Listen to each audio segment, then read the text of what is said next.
It was sad. It was intense.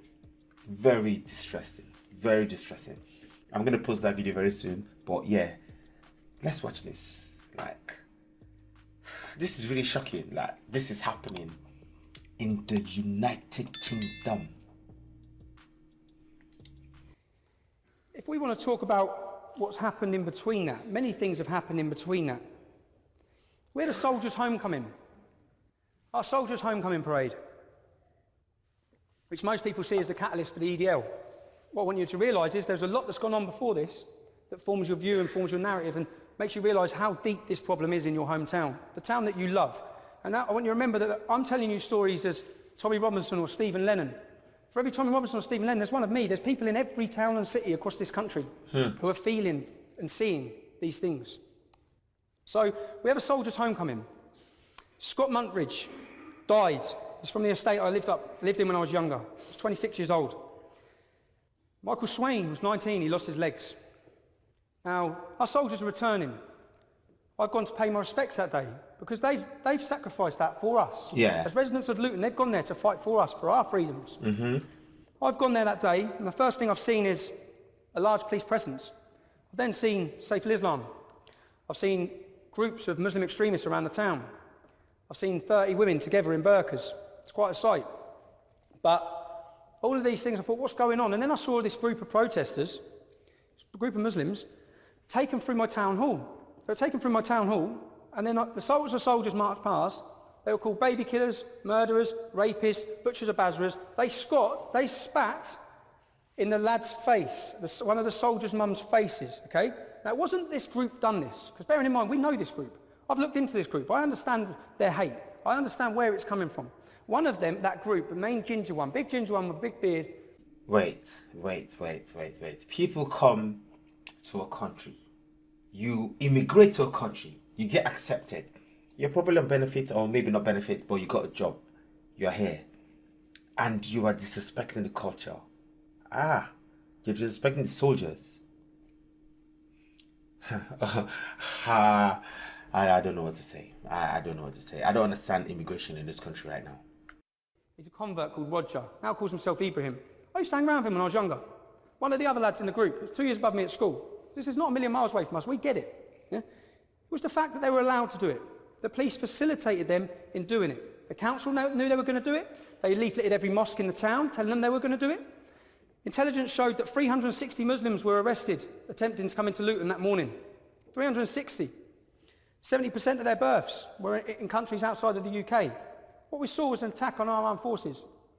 I want to ask you, what would you have done? That's your town, okay? What would you have done at that time? Because I contacted the council. I set up a website called Save Luton. I documented that all the continuing things that this group have done in our town. I explained that when Jews were remembering the Holocaust outside our town hall, they had to barricade themselves and lock themselves inside the town hall because this group of large Muslim fanaticals were trying to attack them. In this video, there's a 5-year-old girl who's screaming and crying. They attack the multi-faith march every year. Now, in Luton and towns like Luton, when 2 kids continually cause a disturbance or a nuisance, you get an ASBO. Yeah? You ASBO them from hanging around together, and you ASBO them from an area of the shops. Okay? What we did is we set up a petition asking for this group to be ASBO'd. Quite reasonable. That's what you should do. But that's what we did. 5 years later, you now see they're talking about ASBOing terrorists. Exactly what we were asking them to do before any protests, before we took to any streets.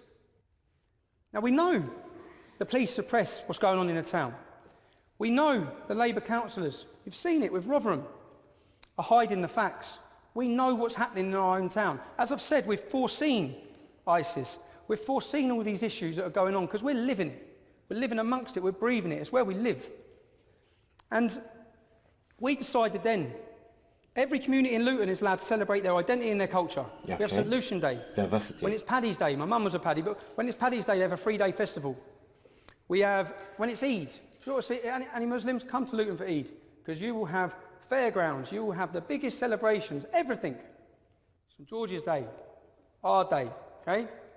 And I'm just trying to talk to you about how we feel in the town. So it comes to St George's Day, Icknield School, the same school that the girl tried to wear the niqab to, sends a letter out to all the parents. If anyone brings in the emblem of St. George on St. George's Day, you will be suspended and sent home. What? What? Wait. Let me get this. In your town, your culture, you want to celebrate what makes you you.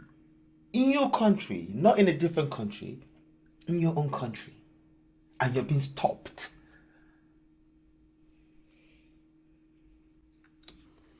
The same school, when Pakistan won the cricket, encouraged everyone to celebrate with Pakistani flags.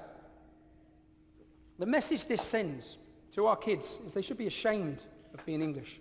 They should be ashamed of their identity and who they are. Now, this happened 3 weeks after, and then the headline in our newspaper.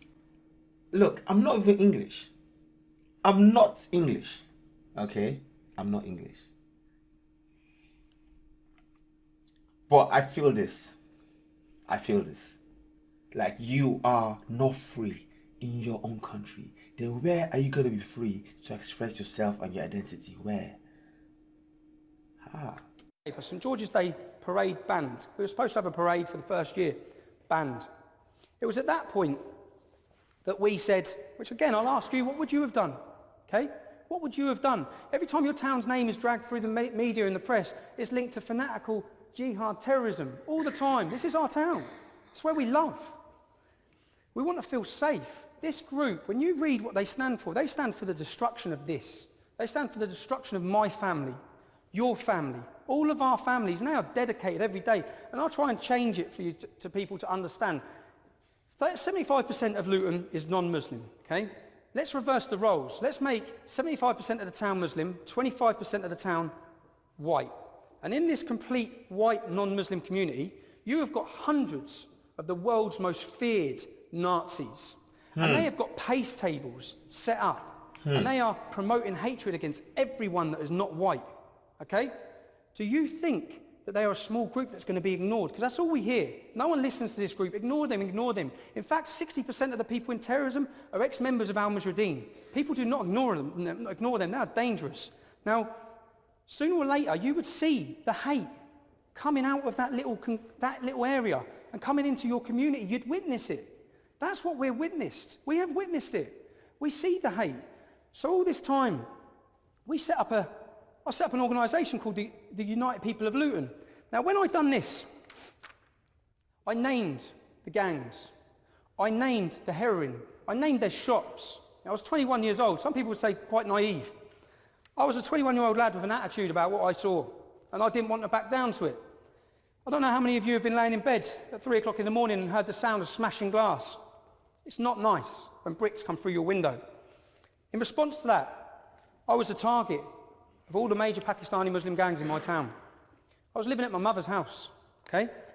So when this happens, Soldiers' Homecoming, many of you ask why, or people try and belittle me for using a different name, covering my face. I know what's coming. I know what's coming for standing up against these radicals. It's not the radicals that were targeting me, it's the Pakistani street gangs that were targeting me. If you read the 2009 newspaper, you'll realise why. Because the trade between the street gangs and the fanaticals, and the terrorists and the extremists, is combined. The sale of heroin. Now, we set up a group called UPL.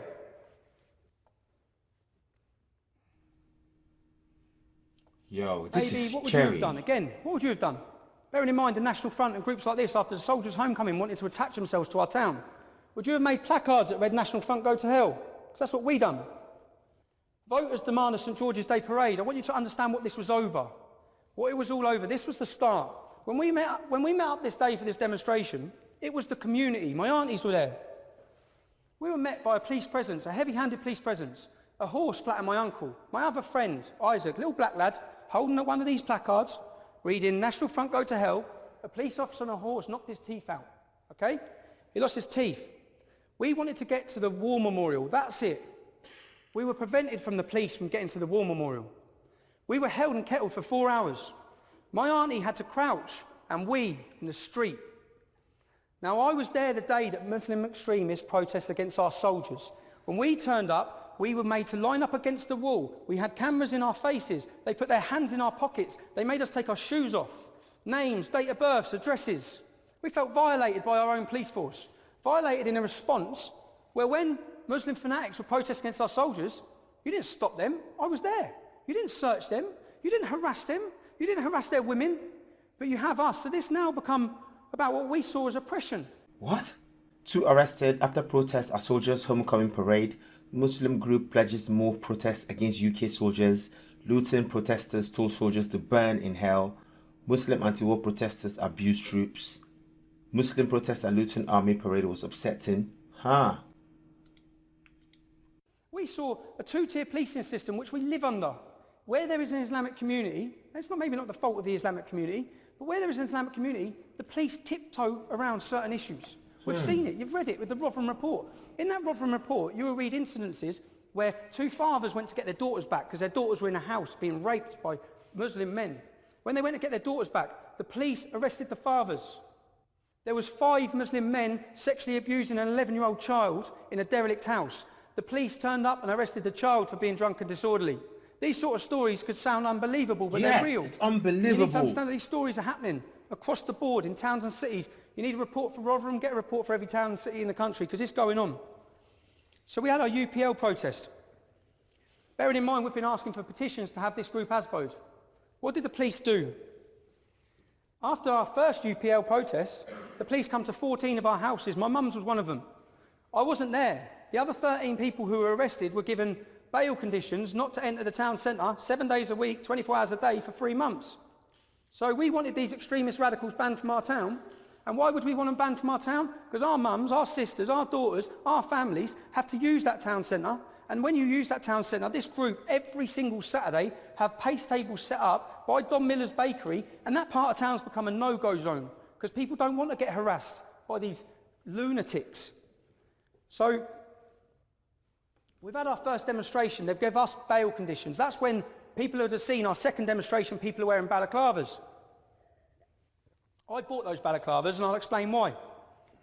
I gave everyone the balaclavas because the 14 people who have been given bail conditions not to enter the town centre, all we wanted to do was walk through our own town, get to our war memorial, and show that the people of Luton support our armed forces. That's all we wanted to do. If the police would not have prevented us on the first demonstration, we wouldn't have had the second one, it wouldn't have progressed, and you wouldn't have seen the English Defence League. That's the reality of it. But the reality is, something like the English Defence League was always going to happen. Because there's these feelings, it's been suppressed, these things, it's anger. So we're looking at this group, Al Mujahideen, who have protested against our soldiers. I know their history. I then look and see that they're doing an Islamic roadshow across Britain. They're visiting every town and city. I think this, by now, at what stage do you draw a line? At what stage do you do something? They attack your soldiers. What's next? A soldier's funeral. We've seen the progression. Attack your soldiers, set fire to poppies, cut your heads off. We've all seen what's happened. So in Luton, I ask you, what would you have done? When this is going on in your town and the police are not doing anything, no one's stopping this group, they're radicalising, they're converting, their numbers are growing every year. At what stage do you say enough is enough? We have to highlight and tackle this group. I'm now going to show you why the UPL become the EDL. Okay. A young man here who wants to become a Muslim. 11. He's only 11 years old. What's your name, man? Sean. So Sean. Is that Jesus behind?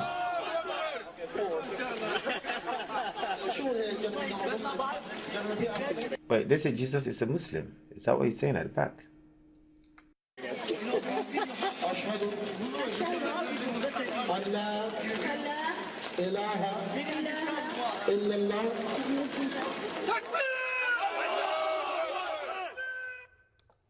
Many of the people in that video are now fighting for ISIS abroad.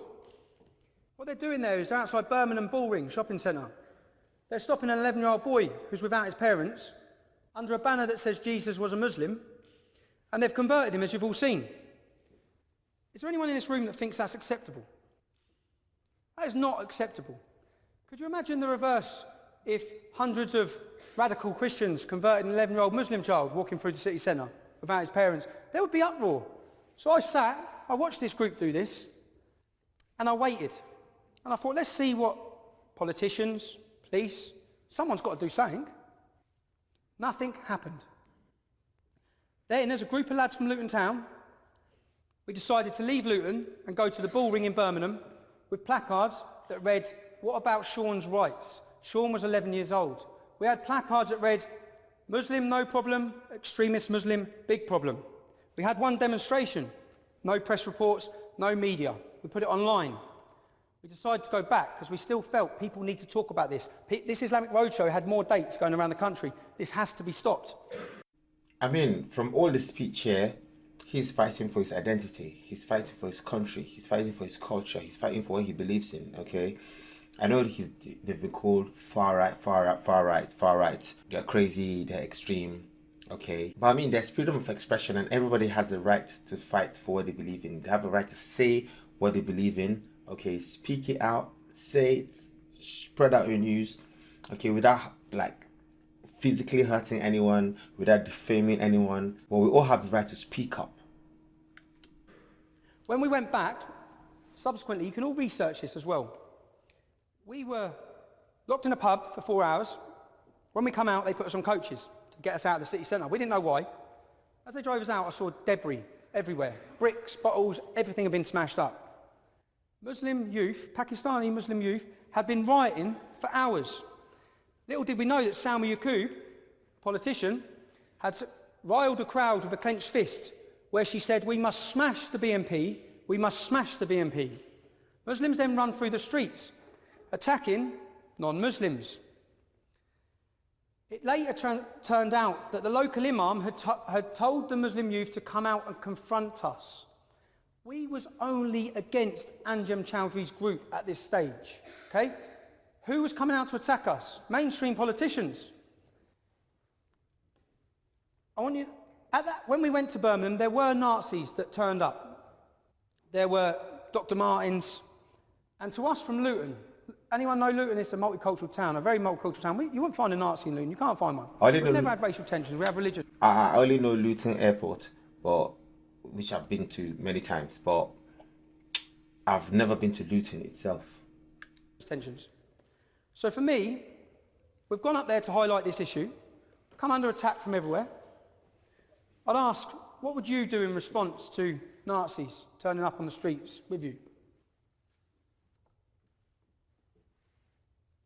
A message to Anjem Chowdhury. We, the English Defence League, we will contest your kindness as our forefathers did. At this stage, not really much of a mention of Islam, because we're opposing Anjem Chowdhury and his group. That's it. That's our tactics. Now we have Nazis on the streets. We need to let them know they're not welcome. On the first Birmingham demo, 5 Nazis were got put on the coach with us. One of them gave a Hitler salute as he got on. It kicked off when he got to the top of that coach with Luton's lads, yeah? So you have to realise, which I'll show you a video in a minute, where all his friends are talking about this fight that incurred, yeah? And it's a fight that incurred because we don't tolerate that. We would not tolerate that extremism coming from our community, but we see it tolerated in many communities. Now, when we set fire to the swastika, not many other groups have done that. Not many other groups have really put it on Nazis. When this happened, I had a phone call from a man called Nazi Nick, a German. You can all Google him, yeah? I had a phone call and I was told... Okay, that's this guy, they said Nazi Nick. So white nationalist and Nazi Nick Fuentes is back on Twitter. Elon Musk Twitter has reinstated Fuentes' account. Just last week, Fuentes called Hitler really effing cool. To hand over the control of the English Defence League, hand over the websites, hand over this. I didn't know who he was. I told him in no uncertain terms that it was not going to happen. We had an argument on the phone.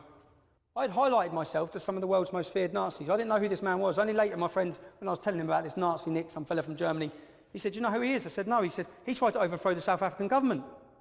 That's when I thought, damn, wow. I just put it on him.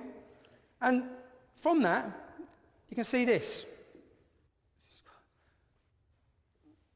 I don't know if you want to read that. It says, "English Defence League, since the formation of your organisation, your alliance with external enemies, the Zionists, you have blinded the disgruntled youth to today with your bastardised concept of nationalism. Our concept of nationalism was anyone is welcome to it. White, black, anyone, Muslim, Christian. If you're proud to be English, you're proud of the laws in this country, you're proud of our freedoms, you are welcome."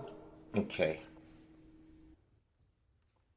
You have attacked lone white nationalists. They wasn't on their own, but this is on about Birmingham. See, the press would not tell you that when there's trouble at the demonstrations in the early days, it's us outrooting the extremists. You have burned our swastika from the EDL and the tent. Anyway, I'll carry it on in a minute, you'll see. It's quite awkward viewing, but... EDL's come into operation. They was giving it on the streets. EDL.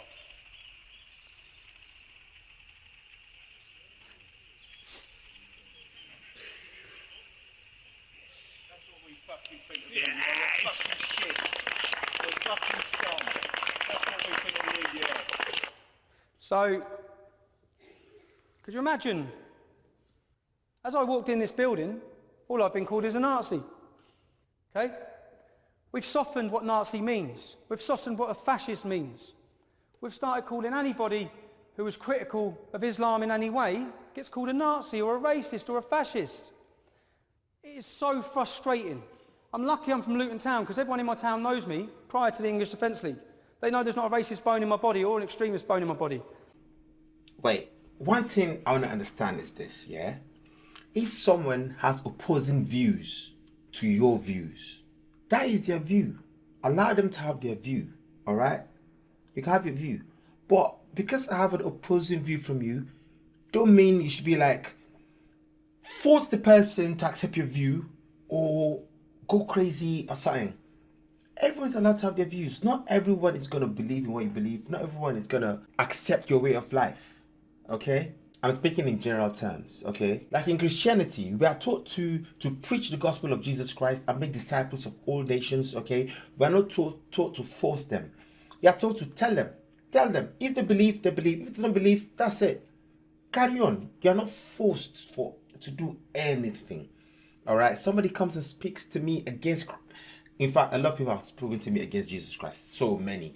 They've said so many awful things about Christ. They said so many awful things about Christianity. I look and I laugh. I'm like, well, that's your view. It doesn't bother me. It doesn't shake me. It doesn't change me. I still believe what I believe. You don't believe? That's fine. All right.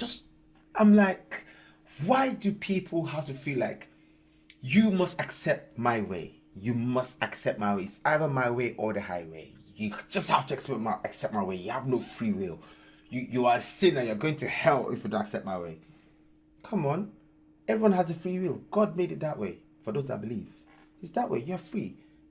If you believe, you believe. If you don't believe, that's it. Carry on. That's it. Keep on walking. All right? Turn back. I like what's at the back of your shirt. All right. Keep on going in that direction. We are witnessing. I'll ask you, I'm witnessing my town. It's from a young lad, from a young age. I'm witnessing changes. I'm witnessing things I don't like to see. I'm now going to show you one more video. I'm sorry about showing the videos. I want everyone to have a perspective on where I'm coming from. Why this happened, yeah? Why it spread the way it did. Why it was a phenomenon, which it was. It spread across Europe. People were too scared to talk about this issue, okay? There's not much that's good that's come from this for my family or for myself, but this had to happen. Certain things had to be said. I'll show you this video now. This is a 4-minute video. It's quite shocking, the viewing though. Wow. Wow. This is going to be intense. Streets close to East London Mosque, the police closed in. But it was a scuffle with two men that brought things to a head. One in a blue shirt, the other in a red jacket, told them they weren't wanted in the area. As a police officer filmed proceedings, Kevin Carroll claimed he was punched and then he appeared to retaliate. Tommy Robinson looked on from the sidelines. You did it! Tommy Robinson bottled it. But I'll ask you to view that yourselves. Go on YouTube, put in Tommy Robinson Charity Walk. What that just showed...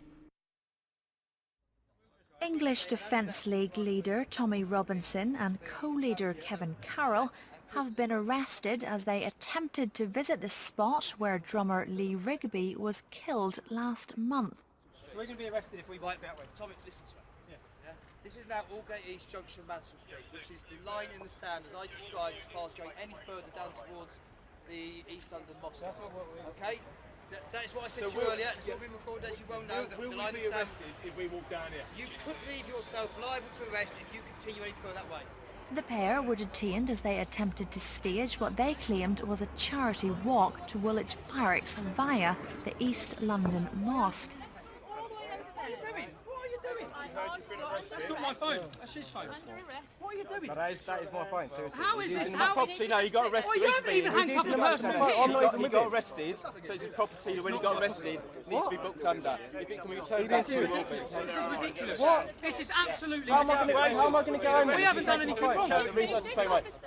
However, yesterday police put conditions on the march due to fears it would result in serious public disorder. Police demanded the walk end at Old Palace Yard in central London and that anyone trying to reach Woolwich would be arrested. Tommy Robinson and Kevin Carroll are now being held at a London police station on suspicion of obstructing officers. Yo, to be honest, I can never truly understand the EDL and the government. I mean, listening to his narrative, okay, but what I'm seeing, I just don't understand. Okay, I've heard people talk about the EDL that, oh, they are Nazis, oh, they are too far right, oh, they're extremists, oh, they are racist, oh, they are Islamophobic, oh, they're this, they're that, they're that.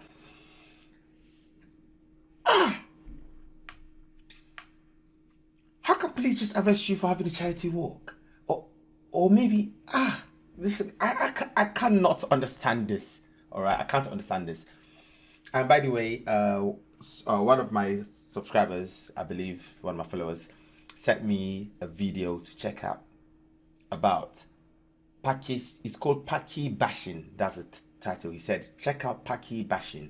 Okay, so I'm getting suggestions from all around. And guys, me, I'm neutral. I'm watching from like a third person perspective. Okay, I'm observing, looking in. Okay, so I can understand everything that's going on. Okay, I want to understand. Okay, I want to know. Anyway, let's continue. It's nothing like what happened. And Channel 4 News had the full footage of that incident. So why, when they pause it and freeze it on Kevin Carroll looking the aggressive, violent one? I'm saying you need to look beyond the headline. Most of you may judge me on headlines. None of you obviously know me. I get judged a lot on headlines. I'll show you another headline. On Armistice Day, Remembrance Sunday.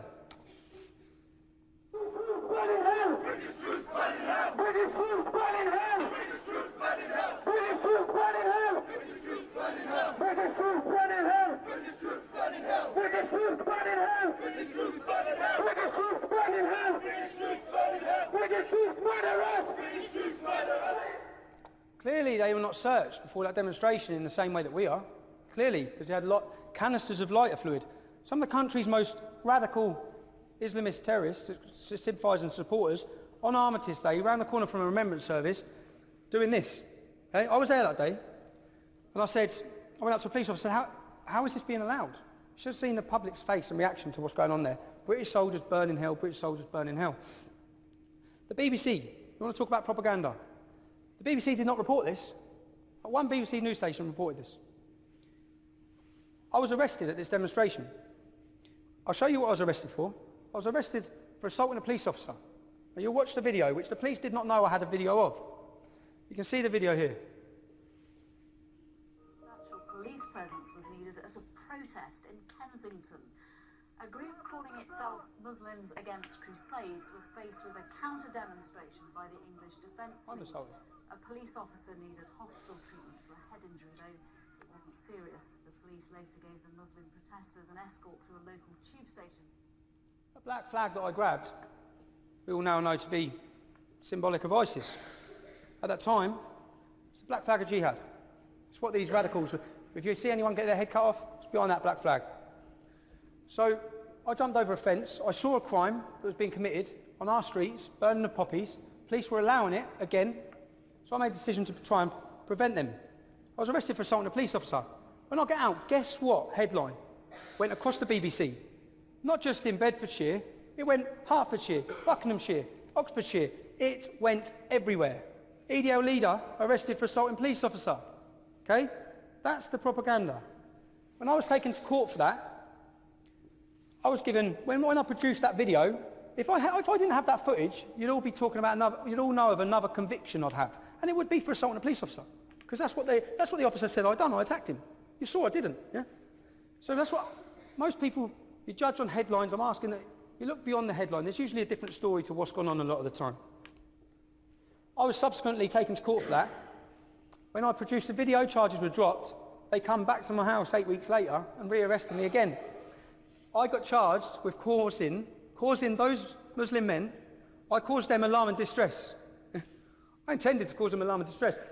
They were causing our entire nation alarm and distress, and they were being allowed to do so.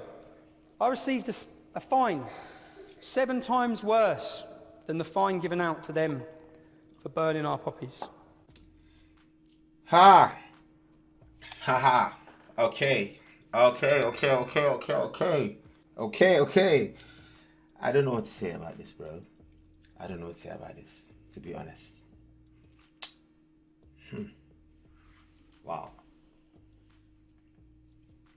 I mean, you know, I think the best thing I can say right now is what I've been saying all the time. I'm going to sound like a broken record, but I'm going to say it again, yeah? Why immigrate to a country that you don't like? Why move to a country you hate? You detest the country so much.